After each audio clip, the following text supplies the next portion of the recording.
the Visual Sound webinar series. We certainly appreciate you visiting us this morning. My name is Andy Brown, and I'm an account manager on our education team. As some of you know, we have Corey Freed with us this morning, and Corey is our visual sound education consultant and former educator.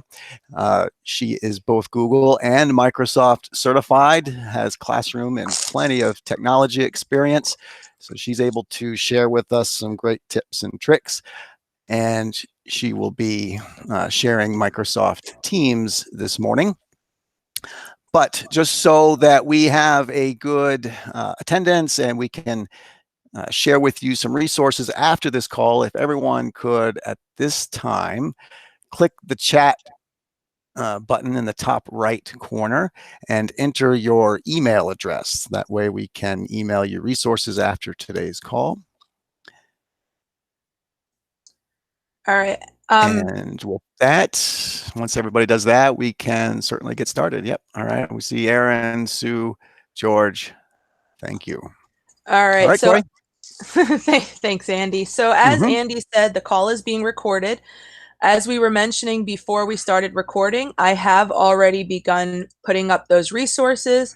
However, because I have not made it nice and clean looking, it's not ready to email out to you all yet. However, you can more than welcome go to the bit.ly right here, and that will give you a preview of the resources. And obviously more is going to be added to this Google Doc, along with, obviously, we need to add the visual sound logo to it. So welcome to how to use Microsoft Teams. As Andy said, I am Microsoft certified. I am the Microsoft Innovative Educator Expert for Pennsylvania. I am the fellow for Pennsylvania. There are about 50 experts in the state. Surprisingly, a lot of them are out on the Pittsburgh side, and they are an awesome group. I highly recommend, if you are interested in learning more about Microsoft Teams, that you head over after this session to education.microsoft.com. This is where you can do self-paced workshops on all the Microsoft tools for your classroom. They also have these wonderful learning pathways. What's nice about the learning pathways is they have things for every content area. So they have the inclusive classroom, they have the problem-based learning classroom, they have the global classroom. So anything that you think you might want to learn more about for your classroom, Microsoft has self-paced learning for you. So today's workshop is on how to use Microsoft Teams. In the chat, or if you want to come off mute, have any of you been using Microsoft Teams with your classes at this point?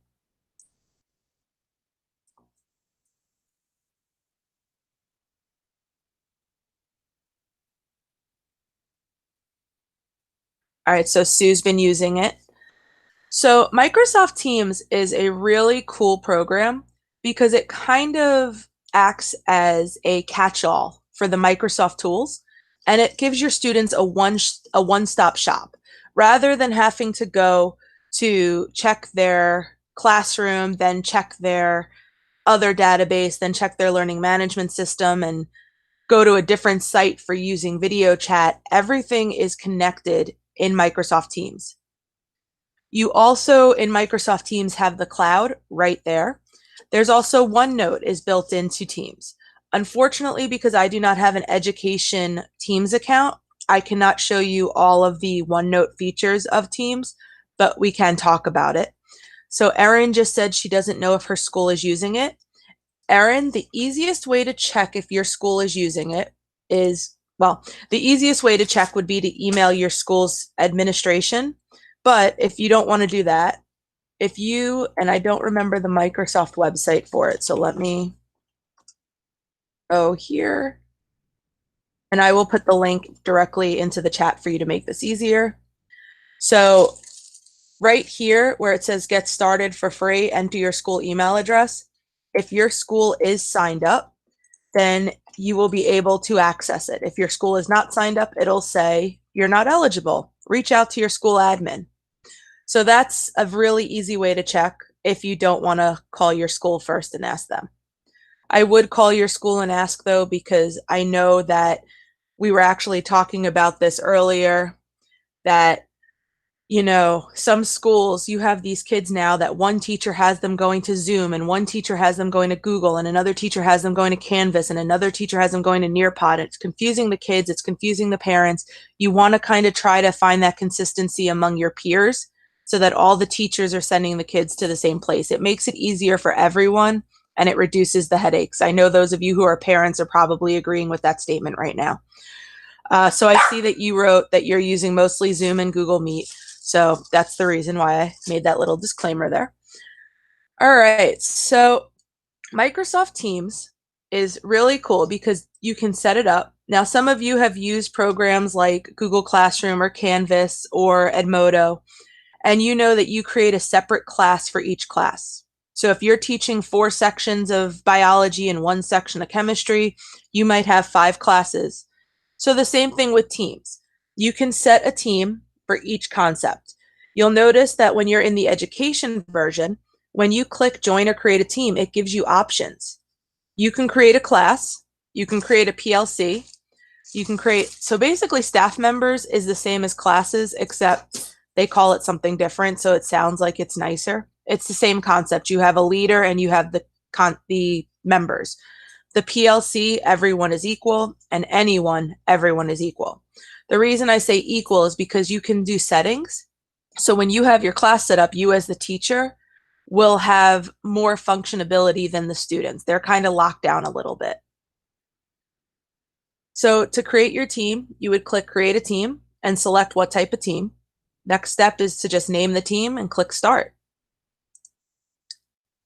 So once you create your team, it will show up on the sidebar, and I will go into Teams itself in a few moments. So we're going to start with the little screenshots. And what happens is when you go here into the education webinar demo I made, you'll see that there's the 3-dot menu. When you click on that 3-dot menu, you get more options such as manage your team, add channels, add members, leave the team, edit the team, etc.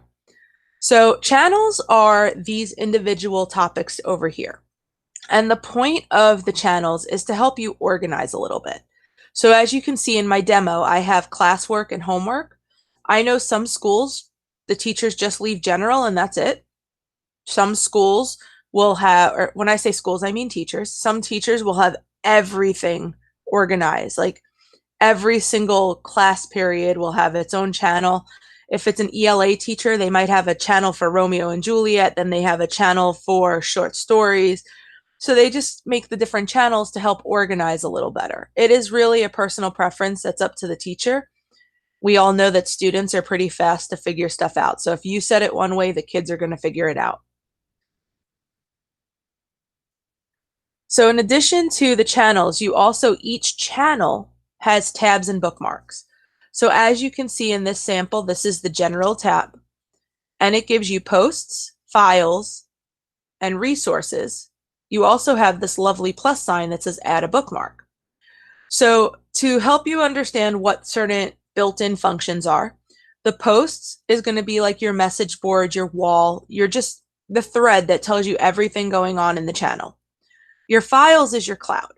So when you save a file to the files, it's now cloud-based. You can get a link to share it out. Everyone in the team can edit that file, etc. And then here you have your plus sign. So for example, this one that says resources, I added that myself, and I am going to show you how to add those. So how to schedule meetings. There's 2 ways to schedule these meetings. And a meeting is your video chat. So for example, we are currently in Google Meet for today's webinar. But if we had wanted to do this webinar in Microsoft Teams, we would have gone to our calendar, which is on the sidebar. And then you get 2 options. Option 1 is to start a meeting by making a calendar event. Option 2 is to just start the meeting right now. Once you're in the meetings, you will have a couple of options. You can turn off the incoming video. This means that all of your students will have no video cameras turned on at all. Option 2 is to record. Now, unlike Google Meet, which normally has a premium for recording, Microsoft, it's automatically built in. Keypad This will only work if you have voice over internet protocols. So that is something that your school would have to figure out. If you do have that, though, you are able to call regular phone numbers from your computer. Turn on live captioning. Just like some of the other video editing software, Microsoft has this wonderful adaptation program. When you turn on the closed captioning, it works sort of like your cell phone's text to or speech to text. So you would have the ability to let every kid see what you're saying. Really cool with Microsoft is their live captioning is also translator. So if you have students that are in another language, or you have parents that you need to do like a parent-teacher conference and they don't speak English, you don't have to go hope that you can find a translator. Again, it's not 100% perfect, but it has come a really long way from where it was, and it definitely is a very helpful tool to know exists. Meeting notes is sort of like your chat box, and device settings will let you see your microphone and your headphone settings. On the bottom of the menu, you will see the camera microphone options. Notice that when it has a slash through it, that means it's muted. Same thing with the camera. Same thing with the microphone. If I was to mute the microphone, I would get a line through it. I highly recommend, the same way right now that you're all muted, if you are not talking and it's not a back and forth conversation, mute your microphone. It is really funny, all the videos showing up currently on YouTube and Twitter and Facebook of conference fails during this wonderful work from home time that we are in right now, because a lot of people are not muting their microphones and you hear them yelling at their kids, or you hear the dogs barking.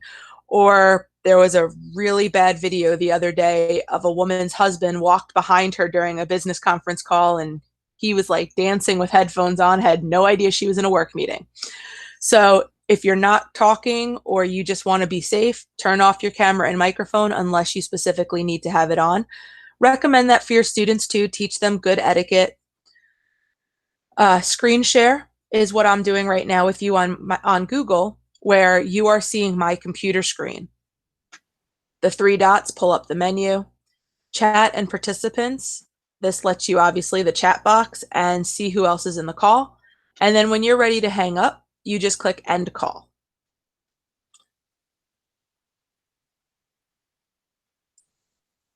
So these are the different things with Microsoft Teams that is really helpful. So if you remember with Google right now, for example, Devin was able to share her screen with us before we started the webinar.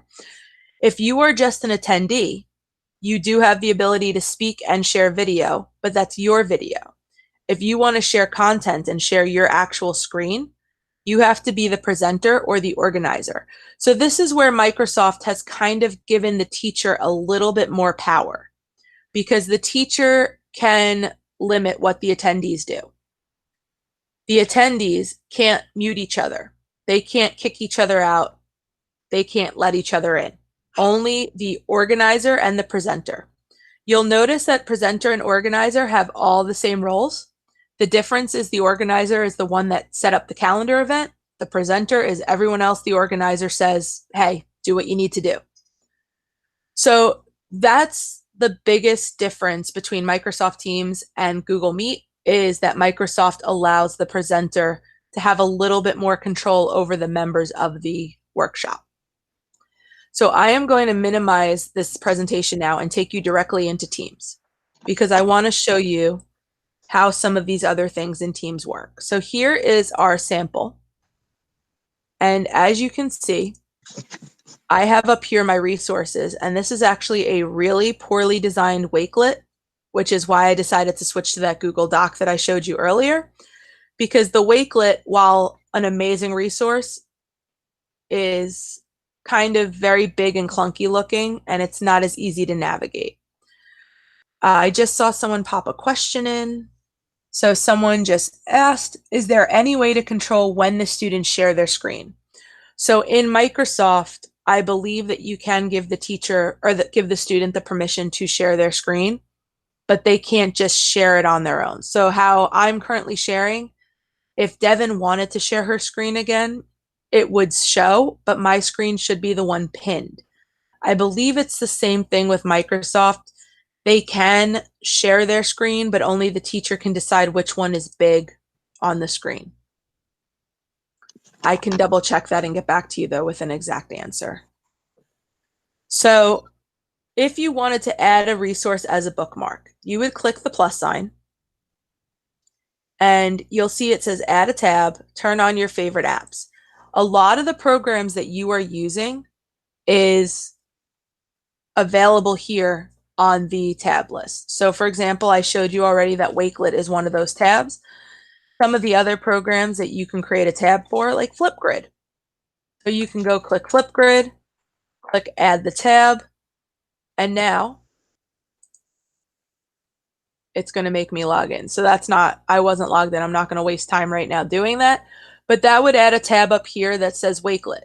You could then right click on that tab, rename it. I'll just call this one Wakelet now so you could see that it changes. And now you have the tab that you want your students to have access to. Again, with the files, these files are everything that you have saved. So you can add new files directly. Just like the other cloud-based programs, you can create documents directly in the cloud. You can upload files you already have. So if you have PDFs or you have video clips or anything else. Syncing allows you to connect to your computer. So one of the benefits of Microsoft is that the cloud is a little bit limited. However, you still have the full Microsoft suite on your computer. So if you wanted to create your document in Word and then sync it to your cloud, you can do that. As I was saying, you can copy links. So you can share links directly. You can download the files. You could also add additional cloud storage. So if you are a Google school, you can add your Google Drive here, and that way you can access everything at once without having to go back and forth between the clouds. When you go to add a new channel, you would call it what you want. You can also set the channels to private. So if you have classes working on small group projects, you can actually create a private channel for each group so that you as the teacher have access to all your groups, but the groups only see their own. So that way they have their private message board, they have their private cloud, but they're not sharing it with the entire school or their entire class. When you add a private channel, it's going to ask you to add demo members.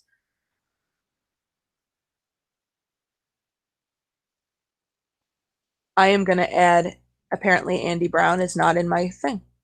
Go figure, Andy.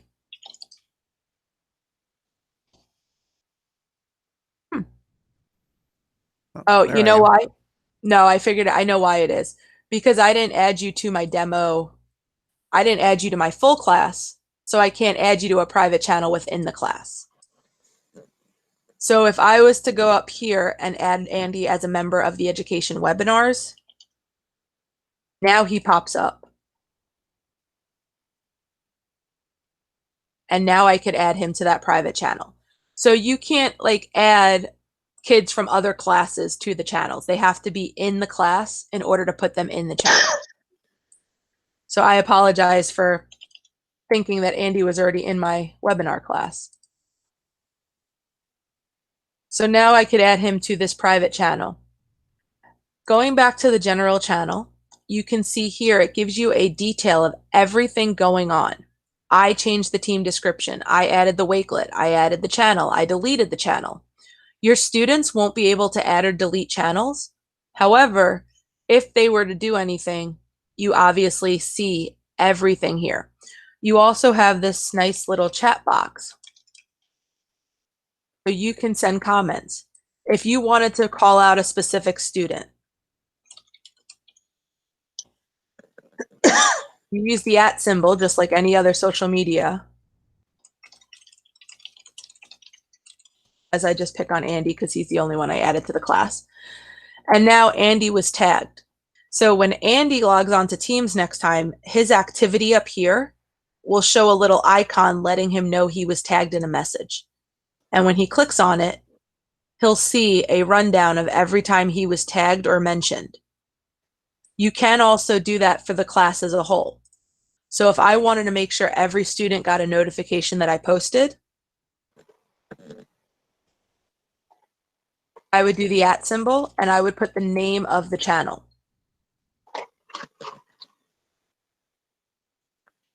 As I accidentally hit caps lock. So if I tag the entire channel, now everyone who's in this class, sorry, Andy, for all the notifications you're getting, it would show up on activity as you were notified. You were tagged. You can see here, this is a different Andy, but it says Andy mentioned planning team. So everyone in the planning team got that notification. Andy mentioned you. I was specifically mentioned in this post, so I got a notification. Also on the side, you have your chat box. These are your private chats. Your students do have private chats in Teams, so take that with a grain of salt. You can't access their private chats. And I'm purposely not clicking on my private chat right now because I don't know which one's going to pop up and I don't want to accidentally put something on the screen that I can't share with you right now. So your teams would list all your teams. Then you have your calendar. And I'm going to show you how you would create an event in the calendar. You'll notice that this actually syncs to my entire Outlook calendar. So I have other meetings. I have Skype meetings. I have conferences that I didn't delete from my calendar, but were unfortunately canceled. Everything on your Outlook calendar will sync to Teams, which is one of the other benefits. If you remember, I mentioned that Teams is like an all-encompass. It houses everything within Microsoft. Everything syncs together. So to create that meeting, I would go here to new meeting. And the difference, just to show you, I clicked that too fast. The difference between a scheduled meeting and a live event is more like your webinar. This is where you're just broadcasting and your people are clicking the link to view it and they're not really participating in it. The meeting is kind of like what we're in right now, where everyone can talk and everyone can do. So for that person before that asked about students were showing their screen when you didn't want them to, if you set it as a live event, that might be the workaround. Because I believe the live event, only the presenter can present. You can allow other people to be a presenter, but this is legitimately how you would just publish a video to the internet live. So if I go back to scheduling the meeting, as you can see, I would put a title. You could add the members, but this is optional. So if you add members, they'll get a notification on their calendar. You also have that lovely scheduling assist, just like on Outlook. So if you wanted to see who else is available, Andy, I'm picking on you again. So if I put Andy's name here, it shows me, it doesn't tell me what he has, it just tells me he's busy. So I know if I try to schedule something at 10 o'clock, he's busy. But it lets you see who is free when, so you can find a time that works for everyone you need to talk. That's that lovely scheduling assist. So I know that right here at 2 p.m., we're all free. So I would come here, I would put 2 p.m., and now it shows us, hey, everyone is free at 2 p.m. I click send. And again, Andy, I'm sorry for all the notifications you're getting right now, but now he gets the invite to the meeting. So that is how you would do that. Those meetings you would then be able to share on your team. So if I go back to today's date and I go to this demo meeting, I could add it to a team. Or maybe not. I should have been able to add it to the team.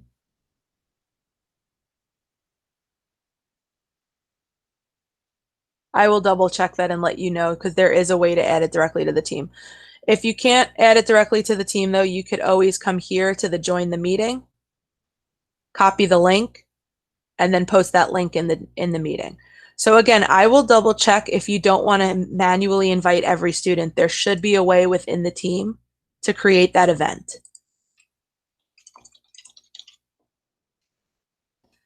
But if you can't figure it out, and if I figure it out, I will make sure to give it to all of you, because it should be something super easy.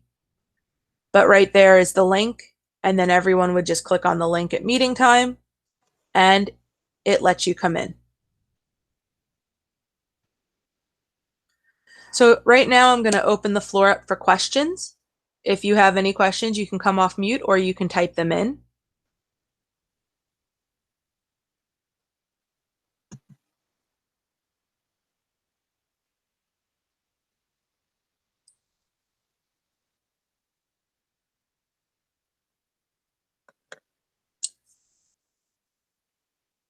Erin, thank you so much for coming. We value your time, so enjoy your meeting at 9 a.m. that you have to head off to now.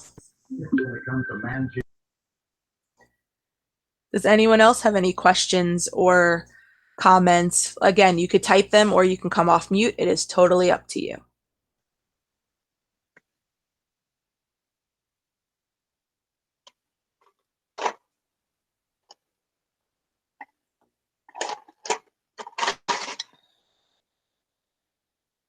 All right, well, I will stick around. I value all of your time, and I know this webinar was scheduled until 9. We do have office hours today. The office hours are from 10 to 2, and I did forget to change the date on the slide, but they are from 10 to 2 today. So, George, you are more than welcome to come for a question from 10 to 2. You can come with more than one question. I will be here that entire time for you. All right. So again, from 10 to 2, we have office hours. I am not going to rush off this call. So if you have a question right now, please feel free to stick around. I am going to end the recording. So thank you again for coming to today's webinar, and we will send out those resources. And they'll also be on social media tomorrow. Okay. I almost turned off the recording before you talked, Evan. Oh, and if you came late, please enter your email in the chat so we know how to send those resources to you. All right. Thank you all again for coming, and have a wonderful afternoon. If you have questions from 10 to 2, please feel free to stop back in. It is the same link that you used to enter the webinar.